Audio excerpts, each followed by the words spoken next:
I'm curious just about the general situation in Syria, and maybe the penny is dropping on people because clearly the insurgents are taking some areas.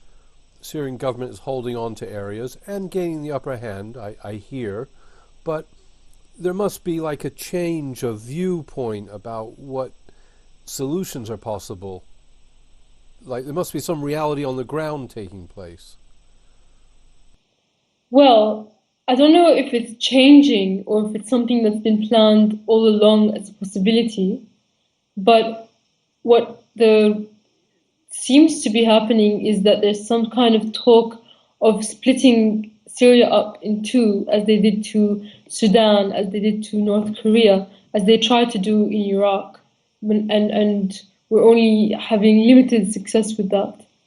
And if you look at even back in 2006, I believe Ralph Peters was a war strategist and he published a map in Armed Forces Journal, and it's a very famous map of the new Middle East that they planned. And Iraq was divided into like a Kurdish north, a Sunni middle, and a Shiite south. They planned to divide Saudi Arabia, which is also interesting. And also they planned to divide Syria into like a Kurdish north and a Alawite region, which they said that would be like part of Greater Lebanon. So this is potentially what they're trying to drive the outcome of the war towards, and that might be where they're moving their puppets in the Free Syrian Army. When I say they, I mean the NATO powers and the U.S. Military strategists, and they're dividing the Middle East under sectarian lines. And I wanted to mention also about the Kurds something, but go ahead. Did you have a? I was Do you just going want to to say say? that the Arab League is jumping in as well, along with NATO. Yeah, and it's really ironic because at the end of the day, if you look at this map, it's the countries of the Arab League, like Saudi Arabia, that's going to suffer because it too is going to be into this map. So either the people at the top are just treacherous to the highest degree, that they don't even care about their country's sovereignty, or they're really stupid. So it's one of those two. And when it comes, one thing that they are failing to some degree was, and in the start of this conflict about 2 years ago, there was all this talk about the Kurds potentially siding with the FSA, the opposition, and trying to create their own, to exploit the situation to gain autonomy and their own Kurdish region. But what happened was, in fact, the Kurds sided with the government, who has been supporting them all along against the Turkish domination. So nothing like, especially like the Kurd plan that they had for Syria is failing, I believe. Well, Turkey's just had the opposition in the Turkish parliament visit Syria. Are you familiar with that? The Turkish opposition visiting Syria. Yeah, Assad was Yeah, speaking to them. familiar with that. I'm familiar with some arguments in the Turkish parliament between the opposition and Erdogan's government. So that there is the whole conflict is about Syria, between the Turkish opposition and Erdogan, and they see this policy in Syria as being against Turkey's interest, and in the interest of the alliance that Turkey and Syria had. There were some warnings that it could lead to a civil war in Turkey. I guess that would be your greatest hope. There's increasing talk, actually, of it becoming regional, the whole conflict in Syria.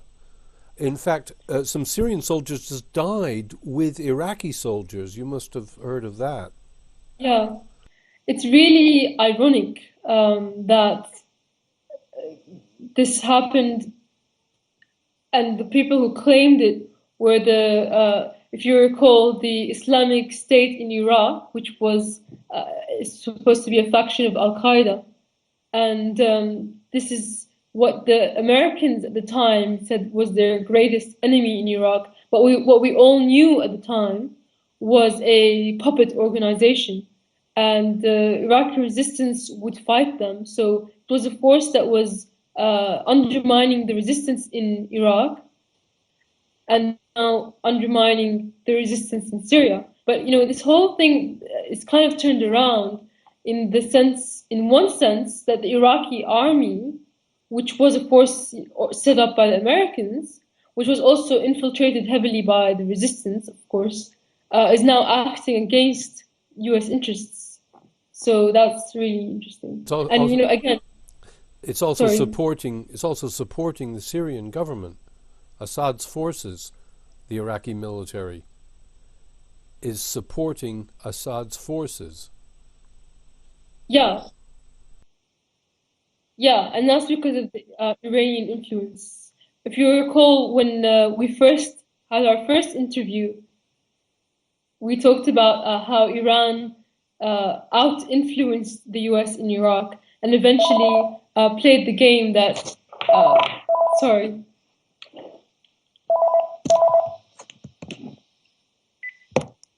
Sorry about that.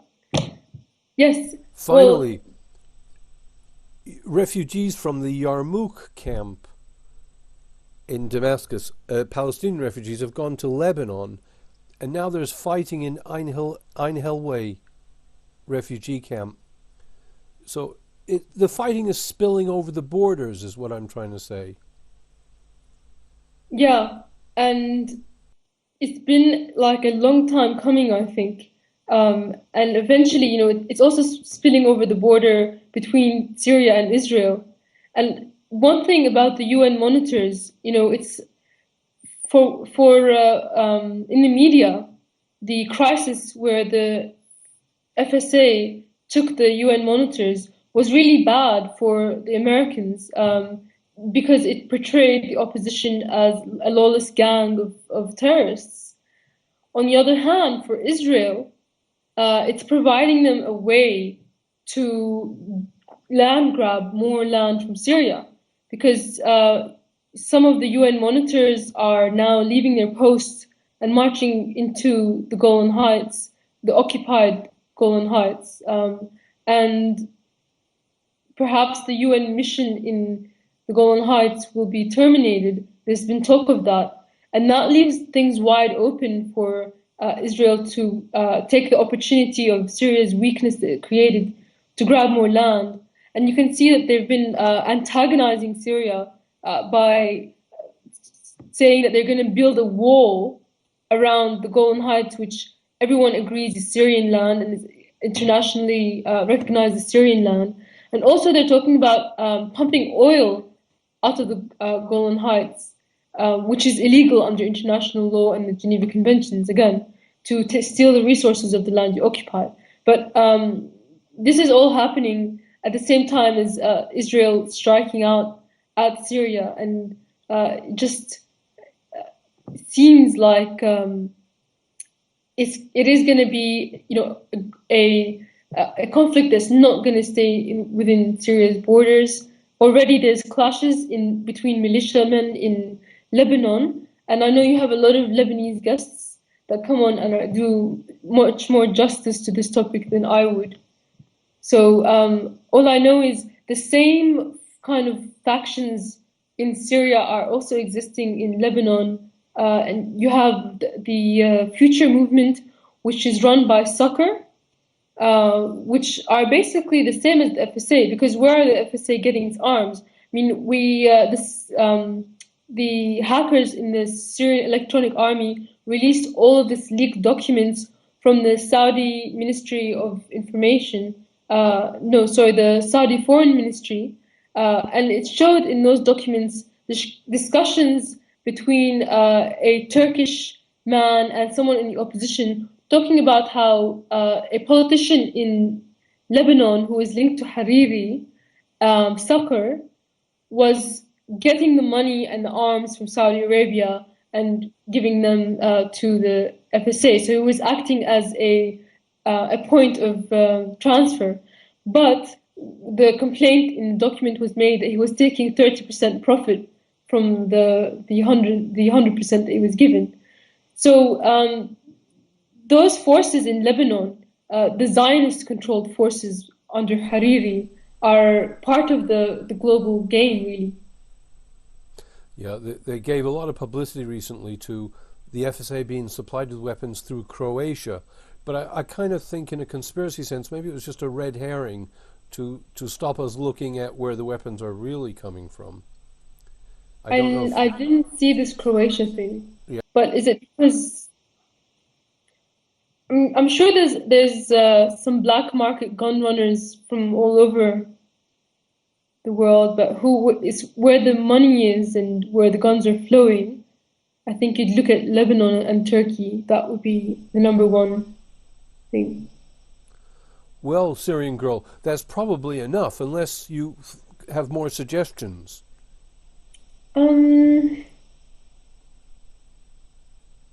Well, all I would like to say is there was one other thing. I have some information that the president was holding some talks with some Arabian leaders at the start of this conflict in 2011, and they suggested to him a way out to divide Syria and to stay in control of the Alawite region, but he kicked them out and told them never to return and refused this plan, and hence, this is 2 years on, the army is still fighting. That's one other thing I could mention is, Russia's been a reliable ally to a degree. They didn't do to us what they did with Libya or Serbia, and Lavrov's words have been really, really strong. But the way I see it, I don't think Russia would be so against the idea of a divided Syria if they can keep control of their port in Tartus and maintain some control in the Mediterranean. They might be ready to make such a deal. Right, so it's becoming a topic of consideration. The FSA is seems to be just getting stronger, really. When the Americans, I was buying time, this is the question I have to ask you. When the Americans were leaving Iraq, it's as if they knew this insurgency was on the cards. It was if, that's my thinking now. This had all been planned, the footwork had been laid. It didn't make sense them leaving Iraq, to me. But I think this is part and parcel of that evacuation. I think had they stayed in Iraq, things would be easier for them now. I don't agree that they had to leave in order for the Syria crisis to happen. Sorry, because the fact that they've left Iraq, now there's a lifeline between Syria and Iran running through Iraq, and now the army they created is helping Syria control the border, and in fact the border between Syria and Iraq is the quietest. So if the US was still in Iraq, Syria wouldn't have this lifeline. Absolutely. So in a way, sorry? I just said absolutely, but I mean, I think that no one expected Syria to last like it has. The expectation was that it would collapse, I guess. I think what they were betting on was two things. First of all, what I mentioned with the Kurds, they thought that the Kurds are going to turn against the government. The other thing that they expected was that the army would defect en masse. And that was because the bulk of the army, not the higher ranking, but the reservists, were all Sunni. So it would be a fair bet to count on all of them defecting. But in fact, Syrian society is extremely secular. So that wasn't even a consideration for the army, what sect it belonged to. So that didn't happen, and everyone in the media noticed that the army stayed largely cohesive, and it's this that is the reason that Syria is surviving. Well, marvelous. Sartain. I hope it all continues and you get stronger and stronger. Me too. I think, we may get weaker, but that doesn't mean that our enemies are getting stronger. It could be, I think that both sides are getting really exhausted. And even though the problem is with the jihadists, it's almost like there's an infinite supply of them coming from all over the world. And Syria only has a population of 22 million. So that's why things get uglier. But at the same time, I think the opposition really relied on the belief that the US was going to back them up more than it did. They really believed that there was a no-fly zone coming, or that they were going to be given heavy weaponry, and that never showed up. And then they're finally beginning to realize that they were being used as lambs to the slaughter and sent to their death. And they're now questioning whether the US is even someone to bank on. And that's why recently Kerry was trying to negotiate with the opposition, and they didn't want to speak to him until he had something to offer on the table. And he said, no, we'll give you something. We're going to give you non-lethal aid, more non-lethal aid, and training. But at the end of the day, it's more of the same, isn't it? They gained nothing, but it brought them to the table. But my point is, there's only so long they can keep going. So now it's just a matter of who's going to hold out longer. What a war. What a war of attrition and exhaustion and stamina. Well, Russia might just have some influence to hold the Americans back. You never know. What I would like to see happen, well, actually, maybe I'll wait till the next time we speak about that one. Okay. So we'll sign off now. Okay. Okay. Nice talking to you. Very nice. We'll type. Cool. Bye. Bye.